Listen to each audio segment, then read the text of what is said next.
Assalamualaikum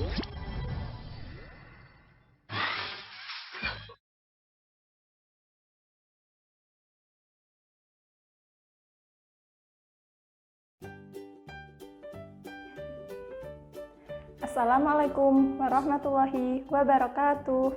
Selamat pagi anak-anak kelas 5 SDI Al-Firdaus, kelas 5A, 5B, 5C. Bagaimana kabarnya hari ini? Sehat semua? Semoga kita selalu dalam keadaan sehat walafiat dan selalu dalam lindungan Allah Subhanahu wa taala. Anak-anak, hari ini kita akan belajar tematik. Tema 9, subtema 2, pembelajaran 1 sampai 3. Sudah siap mengikuti pembelajaran hari ini? Silakan disiapkan buku dan alat tulisnya. Sebelum kita mulai pembelajaran hari ini, marilah kita membaca basmalah bersama-sama. Bismillahirrahmanirrahim. Anak-anak, apakah kalian pernah melihat iklan di televisi? Nah, iklan di televisi merupakan salah satu contoh iklan elektronik. Apa iklan elektronik itu? Iklan elektronik adalah jenis iklan yang menggunakan media elektronik. Iklan jenis ini menonjolkan video dan audio sebagai media penyampaian pesan dalam iklannya. Misalnya, yang pertama ada iklan radio. Iklan ini memiliki karakteristik berupa audio atau suara yang bisa didengar. Yang kedua, iklan televisi. Iklan ini memiliki karakteristik berupa suara, gambar, dan gerak. Yang ketiga, iklan internet adalah iklan yang ditampilkan melalui jaringan internet. Iklan internet disebut juga sebagai iklan online. Berikut ini merupakan unsur iklan elektronik agar menarik. Yang pertama, iklan menggunakan gambar dan kalimat yang menarik agar mendapat perhatian pembaca.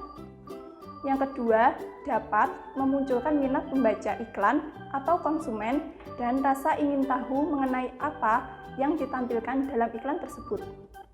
Yang ketiga, ada cara untuk menggerakkan keinginan dari konsumen. Yang keempat, sebuah iklan harus berisi kata-kata atau peragaan sebagai pembuktian. Yang kelima, menarik agar konsumen membeli atau menggunakan barang dan jasa yang telah ditawarkan.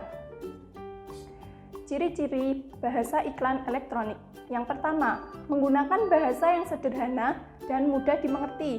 Yang kedua, setiap kata dan kalimat berisi kelebihan produk.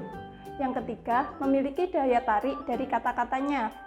Yang keempat, menggunakan bahasa yang menarik untuk didengar dan menggugah orang untuk mencari tahu lebih banyak mengenai produk yang akan diiklankan. Yang kelima, menggunakan bahasa yang tidak membosankan. Nah, anak-anak coba amatilah iklan di samping. Benda apa yang ditawarkan dalam iklan tersebut? Iklan tersebut menawarkan es krim yang terbuat dari buah segar. Es krim bukan tergolong zat tunggal. Es krim terbuat dari air, buah, dan gula. Zat-zat penyusun dicampur, dituangkan ke cetakan, dan didinginkan. Oleh karena itu, es krim tergolong zat campuran. Lalu, apa yang dimaksud dengan materi, zat tunggal, dan zat campuran? Perhatikan penjelasan berikut ini. Materi. Materi adalah sesuatu yang memiliki massa dan menempati ruang, seperti air, tanah, batu, udara, tumbuhan, dan hewan. Materi dibagi menjadi dua kelompok, yaitu zat tunggal dan campuran. Yang kedua, ada zat tunggal. Zat tunggal atau zat murni adalah zat yang komponen penyusunnya hanya satu zat atau materi. Zat tunggal dapat berupa unsur dan senyawa. Yang ketiga, ada zat campuran. Zat campuran adalah zat yang mengandung dua atau lebih dan masih mempunyai sifat seperti zat asalnya.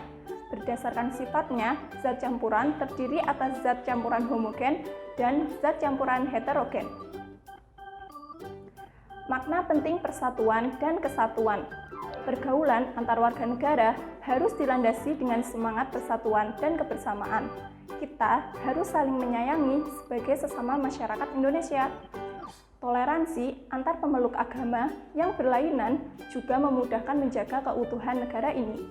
Pemerintah hendaknya berlaku adil tanpa membeda-bedakan agar kesejahteraan dan kemakmuran bisa dirasakan oleh seluruh rakyat.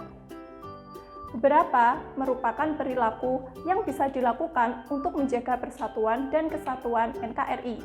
Yang pertama, bersikap saling menghormati dan menghargai antar umat beragama.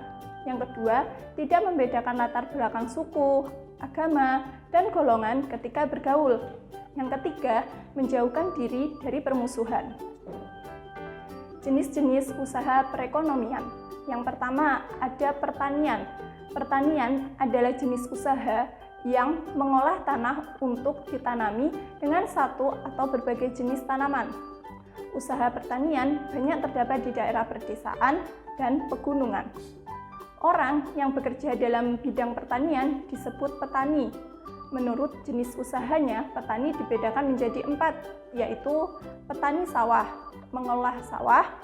Kedua, petani ladang, mengolah lahan kering.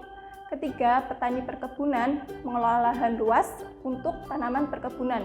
Yang keempat, petani tambak, mengolah lahan untuk tambak. Yang kedua, ada perkebunan.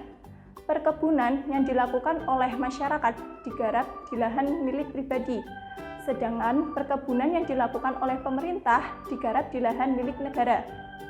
Jenis tanaman perkebunan ini antara lain karet, kelapa sawit, tebu, dan tembakau. Yang ketiga ada peternakan. Peternakan merupakan usaha membudidayakan hewan ternak. Yang keempat, perikanan. Perikanan merupakan kegiatan usaha dalam bidang budidaya ikan. Kegiatan dalam bidang perikanan ini meliputi pengembangbiakan ikan dan mencari ikan di laut. Yang kelima ada kehutanan. Usaha kehutanan adalah segala kegiatan yang mengambil segala sesuatu yang sudah disediakan di hutan, seperti kayu, karet, buah, dan bunga. Yang keenam ada pertambangan. Pertambangan merupakan usaha untuk mengolah atau memanfaatkan mineral demi kesejahteraan manusia. Mineral ini berada di dalam perut bumi. Untuk mendapatkannya perlu dilakukan penggalian atau penambangan. Yang ketujuh ada industri. Industri adalah kegiatan mengelola barang mentah atau bahan baku menjadi bahan setengah jadi atau barang jadi. Yang kedelapan ada perdagangan. Perdagangan adalah kegiatan yang bertujuan menyalurkan barang dan jasa dari produsen ke konsumen. Dan yang kesembilan ada jasa. Jasa merupakan kegiatan usaha dalam bentuk pelayanan terhadap konsumen. Contoh usaha jasa meliputi perusahaan angkutan, pengacara, dokter, dan lain sebagainya.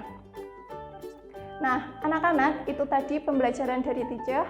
Untuk memantapkan pemahaman hari ini, silakan kerjakan tugas sebagai berikut. Nah, jika sudah selesai, silakan diunggah di Google Drive SDI Al-Firdaus. Sekian pembelajaran hari ini. Semoga apa yang kita pelajari hari ini bermanfaat. Tetap jaga kesehatan dan patuhi protokol kesehatan. Sekian dari teacher. Wassalamualaikum warahmatullahi wabarakatuh. See you.